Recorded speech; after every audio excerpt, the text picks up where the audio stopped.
So, Oshinoko is rated pretty highly.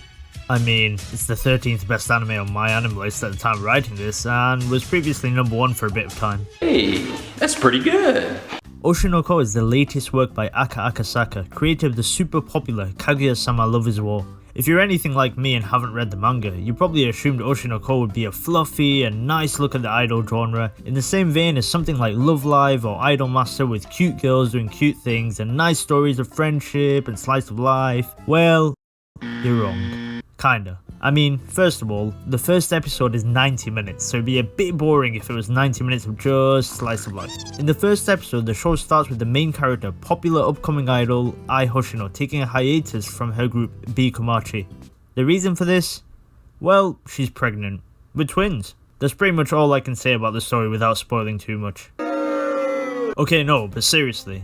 This first episode has a lot to it, which is to be expected since it's basically a movie. The anime has themes of death, stalking, mental health. As you can tell, this isn't a slice of life, or even a shonen like Kaguya, My Hero Academia, Naruto, etc, etc. It's actually considered a seinen as the manga of Oshinoko is published in Young Jump, the same magazine that publishes Kingdom and the new spin-off of Gantz. And if you know anything about Gantz, you know it's definitely not a shonen.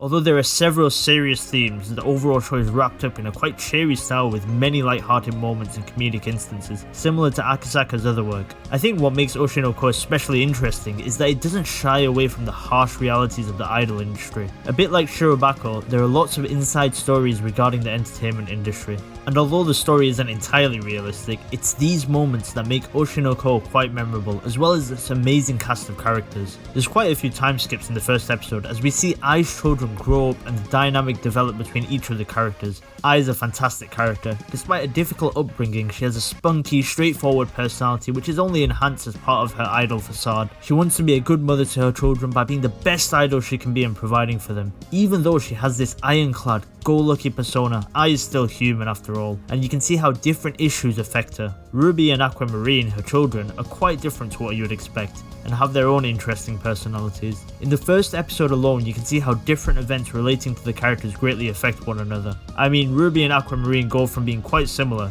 to being almost polar opposites in terms of goals and personalities. Even the side characters have emotion to them and feel somewhat realistic. They aren't just harem companion number 1 or number 2 or just there for comedic relief like in other shows. The anime and manga do a great job in humanizing these characters and actually making us care about them while seeing them grow in their own right. Akasaka has shown to the anime audience that he has more strings to his bow with an interesting story in Oshinoko. It is completely different from his previous works in Kaguya-sama, but fans of his would know that he always had a passion for the more atmospheric and darker stories in his other mangas. Other than Kaguya, Akasaka has created 2 more manga, Sayonara Piano Sonata and IB Instant Bullet. Without going into too much detail, both of these are quite different from each other, but neither are as light-hearted as Kaguya-sama. What makes Akasaka's other work, and especially Oshinoko, such a massive hit is definitely its characters. I'm sure most people can agree that Kaguya doesn't have the greatest story in the world. Wait. Calm down. What I'm trying to say is that the highlight of Oshinoko and Kaguya is in its character development. I think creating a variety of personalities and having just fantastic character designs is vital to keeping a manga, and especially an anime, inside the minds of weebs everywhere. Just look at Best Girl.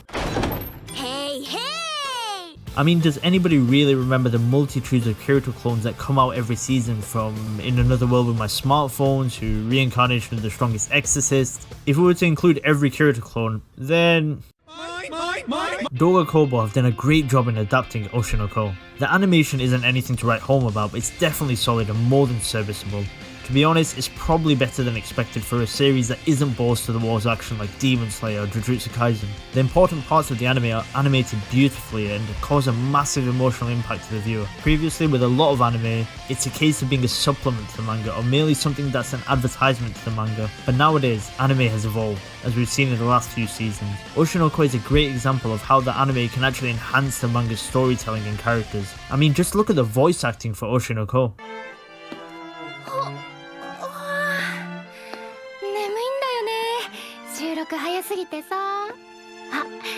もうカメラ回ってる?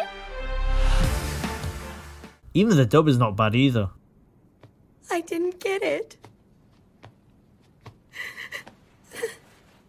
Fortunately, you can't even expect your ability to be judged fairly. Not everyone can have it as good as your mother did. Yeah, sub over dub, blah blah. You watching dub? Yes. The art direction is quite interesting. The manga has some fantastic artwork illustrated by Mengo Yokiyari, creator of Scum's Wish, and although I don't believe the anime perfectly captures the feel of the manga since the artwork is just phenomenal, it's certainly great in its own right. Doga Kobo have shown they can make consistently good animation for anime, and Oshinoko is certainly no exception. Overall, yes, you should watch Oshinoko. You should also read Oshinoko, they're both great adaptations. Oshinoko isn't the perfect story and has its issues like a lack of focus in some areas, nor is it the greatest piece of animation you'll ever consume. That belongs to Berserk 2016.